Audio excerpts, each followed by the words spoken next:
आप सभी को नमस्कार। और अगर मैं आपसे पूछूं कि आप कैसे हैं तो शायद मुस्कुराएंगे या बोलेंगे हाँ ठीक है। हो सकता है कुछ सुनने वाले शायद वो परेशानी से गुजर रहे हों, कठिनाई से गुजर रहे हों। कुछ लोगों के लिए बहुत अच्छी बात है, परमेश्वर ने आपको आशीष दिया है। खैर जो कुछ भी हो, आप सभी को नमस्कार और प्रभु में आपका स्वागत है। आज जो हम आपके सामने कुछ विशेष बात रखने वाले हैं और वो है गीत गाता चल। एक मसीह को, एक विश्वासी को गीत गाते रहना है। अब आप सोचेंगे गीत, कई प्रकार के गीत होते हैं, भजन होते हैं, बॉलीवुड के गीत होते हैं, राष्ट्रीय गीत होते हैं। आप कौन से गीत की बात कर रहे हैं?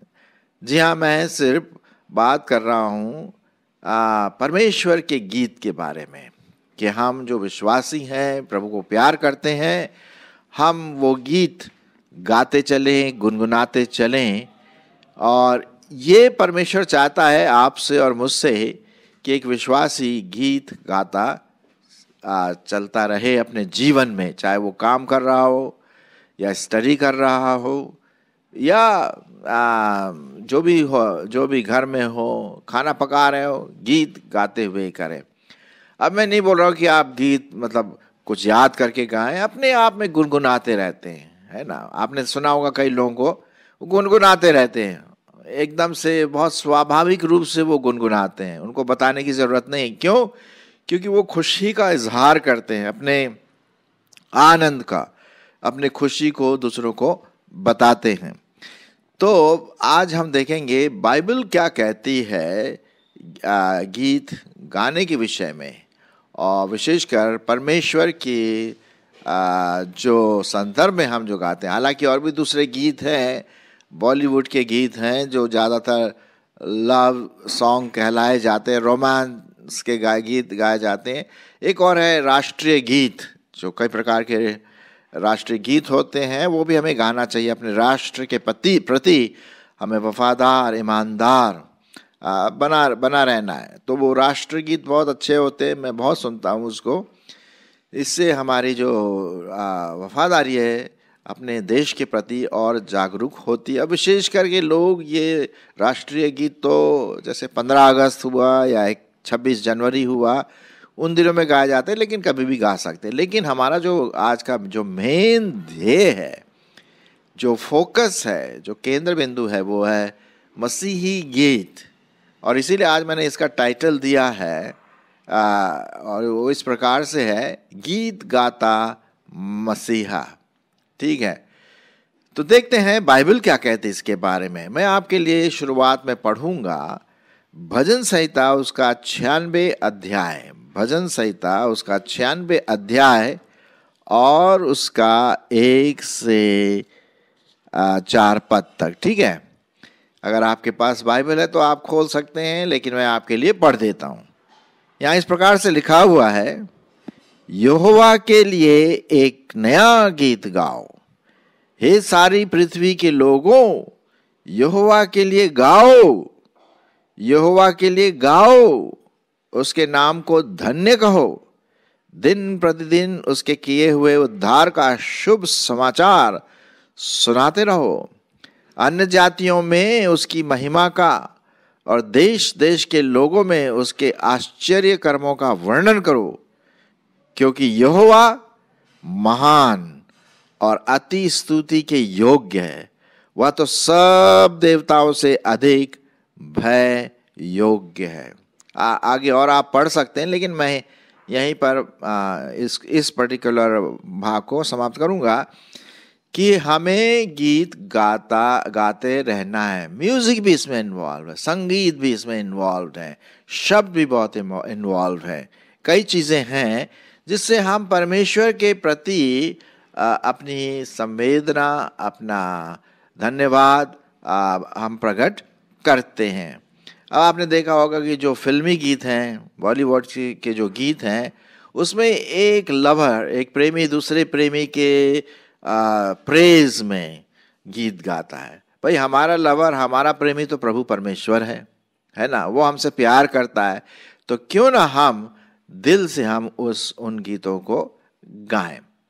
चलिए और आगे पढ़ते हैं कुलुस्सियों उसका 3 अध्याय 16वां पद। कुलुस्सियों की पत्री उसका 3 अध्याय और 16 पद। यहां इस प्रकार से लिखा हुआ है, मैं आपके लिए पढ़ देता हूं। मसीह के वचन को, मतलब बाइबल को, जो परमेश्वर का वचन है, मसीह के वचन को अपने हृदय में अधिकाई से बसने दो और सिद्ध ज्ञान सहित एक दूसरे को सिखाओ, चिताओ और अपने अपने मन में कृतज्ञता के साथ परमेश्वर के लिए भजन, स्तुतिगान और आत्मिक गीत गाओ। ये परमेश्वर का वचन हमें बताता है कि हमें ये गीत प्रभु की महिमा के लिए गाना है। अब जनरली क्या होता है, मुझे थोड़ा सा दुख लगता है इसको बताने में, लेकिन आप भी जानते होंगे कभी कभी क्या होता है, चर्चेज में या कोई स्पेशल मीटिंग होती है या कन्वेंशन होता है, तो वहाँ पर लोगों को बोल दिया जाता है भाई आप गीत गाना, क्योंकि आप बहुत अच्छे गाने वाले हैं। अच्छी बात है, अगर किसी को गाने का गिफ्ट है तो वो गाए, किसी को म्यूजिक का गिफ्ट है तो भी म्यूजिक बजाए, वो तो हमें करना है। लेकिन कभी कभी क्या हो जाता है, शो बिजनेस सा हो जाता है, और हम क्या करते हैं, जब वो गीत खत्म करता है तो हम ज़्यादातर परमेश्वर की प्रशंसा के बजाय हम उस व्यक्ति को ज़्यादा ऊपर चढ़ाते हैं। हालांकि मैं नहीं बोल रहा हूँ कि हमें अप्रिशिएट नहीं करना चाहिए, बिल्कुल करना चाहिए कि भाई आप बहुत अच्छा गाती हैं, आप बहुत अच्छा गाते हैं, परमेश्वर ने आपको गिफ्ट दिया है, वो हमें अप्रिशिएट करना है, थैंकफुल तो होना। लेकिन हमारा ध्येय ये होना चाहिए कि हम उस व्यक्ति की प्रशंसा नहीं, उसके साथ मिल करके हम परमेश्वर की प्रशंसा करते हैं। तो शायद आप समझ गए होंगे मैं क्या कह रहा हूँ, कि हम शो बिजनेस में नहीं है जब हम गीत बात गाते हैं, म्यूजिक, गिटार और तबला, हारमोनियम और कीबोर्ड और भी ढेर सारे जो इंस्ट्रूमेंट हैं, अगर परमेश्वर ने हमें दिया है तो हम जरूर प्रभु की महिमा के लिए गाएं। ये बहुत बहुत इम्पोर्टेंट बात है। जैसे कि एक बहुत ही पुराना गीत है जो आप जानते होंगे, परम पिता की हम स्तुति गाएं, वही है जो हमें बचाता, वही है जो हमें बचाता, हमें सारे पापों को करता क्षमा, सारे रोगों को करता चंगा। मतलब उसमें क्या है, सच्चाई है कि नहीं। तो हम ऐसे गीत गाएं जो परमेश्वर की महिमा के लिए उपयुक्त हो। हम आजकल देखते हैं कि कभी कभी कुछ ऐसे गीत आ गए, उनका ट्यून तो बहुत अच्छा है लेकिन वो बाइबल के वचन के अनुसार कभी कभी नहीं हो पाते। हमें इस बात को ध्यान में देना। इसी से संबंधित मैं आपके सामने पढ़ूंगा 1 कुरिन्थियों 14 अध्याय और 15वां पद। 1 कुरिन्थियों उसका 14 अध्याय और 15वां पद। देखिए वहां पर परमेश्वर का वचन क्या कहता है, बहुत ध्यान से आप इसको सुनिए। यहां पर लिखा हुआ है, तो क्या करना चाहिए, मैं आत्मा से भी प्रार्थना करूंगा और बुद्धि से भी प्रार्थना करूंगा, मैं आत्मा से भी गाऊंगा और बुद्धि से भी गाऊंगा। देखिए जब हम प्रार्थना करते हैं तो हम आत्मा में प्रार्थना करें, समझ के साथ प्रार्थना करें। जब हम गीत गाते हैं तो आत्मा में होकर के गीत गाएं। आत्मा में होकर गीत गाने का मतलब ये है कि हम किसी और की ओर ना देखें कि लोग हमें अप्रिशिएट करें, कैसा प्रभु की आराधना कर रहे हैं आप, चाहे आपकी आवाज कटी फटी क्यों ना हो, आप प्रभु के लिए गीत गा रहे हैं ना। एक तो ये हुआ कि प्रभु की महिमा के लिए गा रहे हैं, दूसरी बात आप समझ के साथ गाइए, बुद्धि के साथ गाइए कि आप क्या गा रहे हैं। अब देखिए कितने ऐसे गीत होते हैं, कभी कभी हम चर्चेज में, कलीसिया में, मीटिंग्स में गाते हैं, वो में क्योंकि हमें याद सा हो गया है, तो कभी कभी हम बिना देखे किताब, गीत की किताब को बिना देखे हम गा लेते हैं, लेकिन हमारा दिमाग कहीं और होता है और हम कुछ और सोचते हैं, गाते हैं क्योंकि हमें याद है। नहीं मेरे प्रियो, हमें समझ के साथ गाना है कि हम क्या गा रहे हैं। अब जैसे एक और गीत हम ले लें, बोलो जय मिलकर जय, बोलो जय यीशु की जय। बड़ी बड़ी इसमें महानता वाली बात है। बोलो जय, मिलकर जय, बोलो जय यीशु की जय। क्या ये ऐसा हमारे जीवनों में होता है कि हम उसकी आराधना कर रहे हैं? हम गा तो रहे हैं बोलो जय मिलकर जय, लेकिन हमारा ध्यान कहीं और बटा हुआ है। तो ऐसा तो नहीं होना चाहिए, तो झूठ वाली बात हो जाएगी। तो हमें जब गीत गाते हैं, एक गीत गाता मसीही जो है वो समझ के साथ गाता है और आत्मा के परिपूर्णता में, आत्मा में नियंत्रित होकर के वो गीत गाता है, जिससे कि परमेश्वर की आराधना होती है। हमें इसमें शो बिजनेस नहीं करना। एक आपने गीत सुना होगा, तेरी आराधना करूं, तेरी आराधना करूं। बहुत प्यारा गाना है, बहुत प्यारा गाना है, आपने सुना होगा। अच्छा, एक और गाना है जो आप शायद जानते हो कि जब से प्यारा यीशु आया मेरा जीवन बदल गया। हमने गा तो लिया, लेकिन क्या आपका जीवन बदला है? अगर नहीं बदला है तो आप कैसे गा सकते हैं कि जब से प्यारा यीशु आया मेरा जीवन बदल गया? नहीं, फिर आप समझ के साथ नहीं गा रहे। हाँ, अगर आपका जीवन बदला है तब आप बड़े प्यार से, प्रेम से, अथॉरिटी के साथ आप गा सकते हैं। तो मेरी मतलब आप समझ गए होंगे कि क्या मैं बता रहा हूं। तो जब भी हम प्रभु के लिए गीत गाएं तो समझ के साथ गाएं, बुद्धि के साथ गाएं, सोच समझ के साथ गाएं और आत्मा में परिपूर्णता के साथ हम वो गीत गाएं। ठीक है? तो जैसे कि आप इसमें देख रहे हैं स्लाइड में, ये यहाँ पर 3 व्यक्ति कर रहे हैं, गीत गा रहे हैं और ये अपने हाथों को उठा करके, और जो म्यूजिक वहाँ पर दिया गया है और प्रभु यीशु मसीह जो क्रूस दिखा करके हम बता रहे हैं कि प्रभु की आराधना कर रहे हैं हाथ उठा करके, है ना। लेकिन हाथ उसी समय उठाना है जब हमारे हाथ पवित्र है, हमारे मन पवित्र है, हमारा शरीर पवित्र है ना, तभी हम हाथ उठा करके प्रभु की आराधना और स्तुति करते हैं। तो गीत गाता मसीही बहुत बहुत इम्पोर्टेंट है, महत्वपूर्ण है हम सबों के लिए। चलिए आगे और पढ़ लेते हैं, क्योंकि 3-4 पद और मेरे सामने रखा हुआ है, उसको भी देख लेते हैं।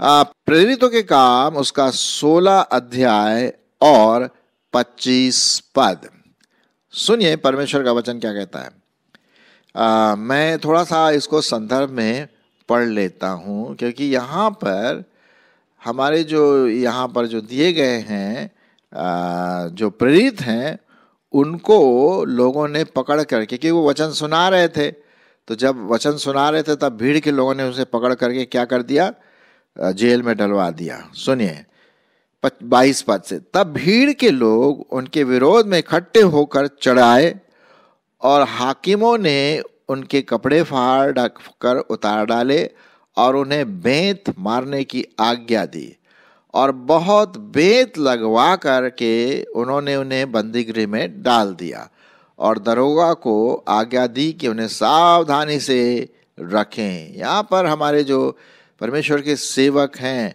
वो क्या है, जेल में डाल दी गए। उसने ऐसी आज्ञा पाकर उन्हें भीतर की कोठरी में रखा और उनके पांव काठ में या लकड़ी में ठोक दिए। आधी रात के समय लगभग पौलुस और सिलास, ये जो प्रभु के दास हैं जो वचन सुना रहे थे, पौलुस और साइलस या सिलास प्रार्थना करते हुए परमेश्वर के भजन गा रहे थे और कैदी उनको सुन रहे थे। है कि इतने में अचानक एक बड़ा भूकंप हुआ, यहां तक कि बंदीगृह की नेव हिल गई और तुरंत सब द्वार खुल गए और सबके बंधन क्या हो गए, खुल गए थे। वो गीत गा रहे थे कठिन समय में। तो जब भी हम गीत गाएं तो एक और बात, आप गीत गा सकते हैं उस समय जब आप कठिन परिस्थितियों से गुजर रहे। अब ये देखिए, ये जो सिलास और पौलुस जो थे वो बंदी गृह में थे, दुख तकलीफ में थे, पीड़ा में थे, फिर भी वो गीत गा रहे थे, प्रभु की स्तुति कर रहे थे। अजीब बात नहीं लगती है भाई? कोई आदमी प्रिजनर जो है जेल में बंद है, क्या वो गीत गाएगा? वो तो ये सोच रहा है मेरे को यहां से कब छुट्टी मिले। हाँ, लेकिन वो लोग गीत गा रहे थे। तो एक बात हम देखते हैं गीत गाने के विषय में जब हमारे सामने कठिन समय आता है तो हम गीत गाएं, जो भी गीत आपके दिमाग में आता है। परमेश्वर फिर उससे क्या करता है, उसको महिमा पा करके वो उनके लिए प्रार्थनाओं का उत्तर देता है। और लिखा हुआ है कि जब वो गीत गा रहे थे तो बंदीगृह के दरवाजे खुल गए, भूकंप आया और सब जाग उठे। जो दरोगा था वो भी जाग उठा और उसने सोचा कि भैया ये जो प्रिजनर्स हैं ये कैदी भाग जाएंगे, ये तो वो तो उसने अपनी तलवार खींच को अपने आप को मारने लगा।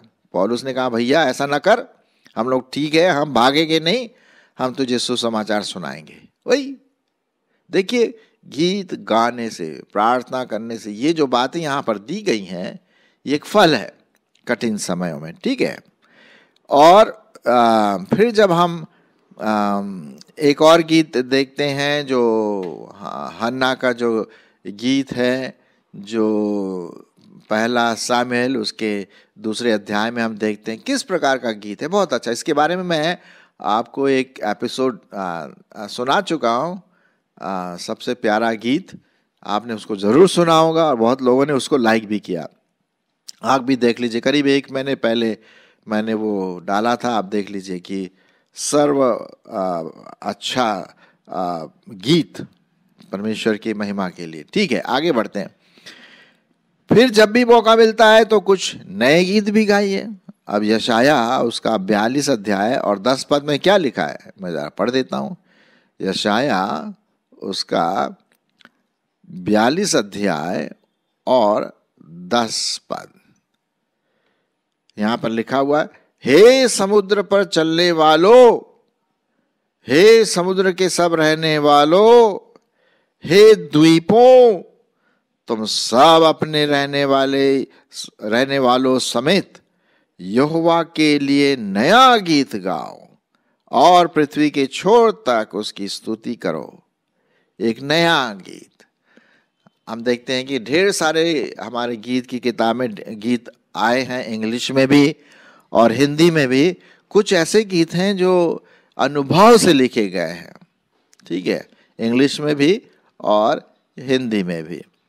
तो नया गीत जब आता है तो अच्छा लगता है ना, सुनने में भी अच्छा लगता है और प्रभु की स्तुति। तो आप नया गीत भी गाइए, अगर सीखने का मौका मिलता है नया ट्यून सीखिए, ये सब प्रभु की महिमा के लिए है। ओके, फिर जो भी गीत गाएं हम जीवन भर प्रभु की महिमा के लिए गीत गाते रहें। भजन संहिता 104, भजन संहिता और उसका 104 अध्याय और उसका 33 पद सुनिए। यहां लिखने वाला कहता है, मैं जीवन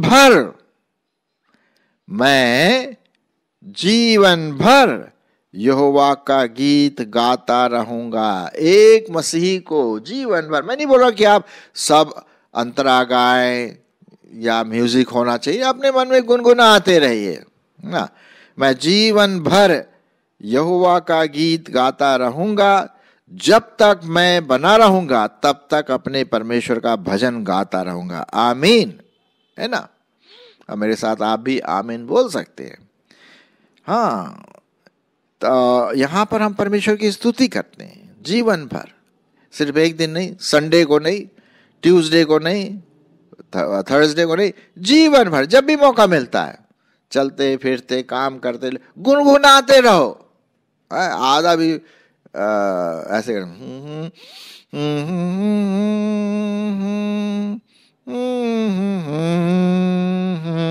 बस गुनगुनाना है, वो भी प्रभु की महिमा के लिए, क्योंकि आप अपने दिल की बातों को परमेश्वर के सामने रख रहे हैं। शब्द वो जानता है ना। चलिए एक और पद हम देख लेते हैं, गीत गाता मसीह के बारे में, और पाया जाता है भजन संहिता 132। भजन संहिता पूरा गीत के ही बारे में है, ठीक है। भजन संहिता 132 और उसका 9 पद, क्या लिखा हुआ है, आनंद के साथ हम गीत गाए। तेरे याजक धर्म के वस्त्र पहने रहे और तेरे भक्त लोग जय जयकार करें, आनंद करें, आनंद के साथ। आपने कभी देखा है लोगों को गीत गा रहे हैं, और क्या गीत गा रहे हैं कि परमेश्वर का आनंद मुझ में है, और उनका फेस देखा आपने? कभी कभी बहुत मुश्किलों से भरा रहता है, दुख से भरा रहता है, और बोल रहे हैं कि हम परमेश्वर की स्तुति कर रहे हैं। ये ऐसा नहीं होता। आप अपने जीवन में, अपने फेस में, अपने चेहरे में वो आनंद दिखाइए, नहीं तो गाने का कोई मतलब नहीं है। हाँ, तो ये बात आप ध्यान रखिए।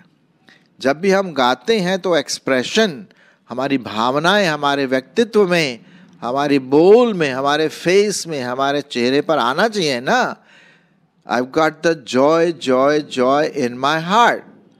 अरे भाई, जॉयफुली गाइए, फिर है आनंद के साथ गाइए, नहीं तो फिर वो गाने का मतलब ही नहीं रहेगा।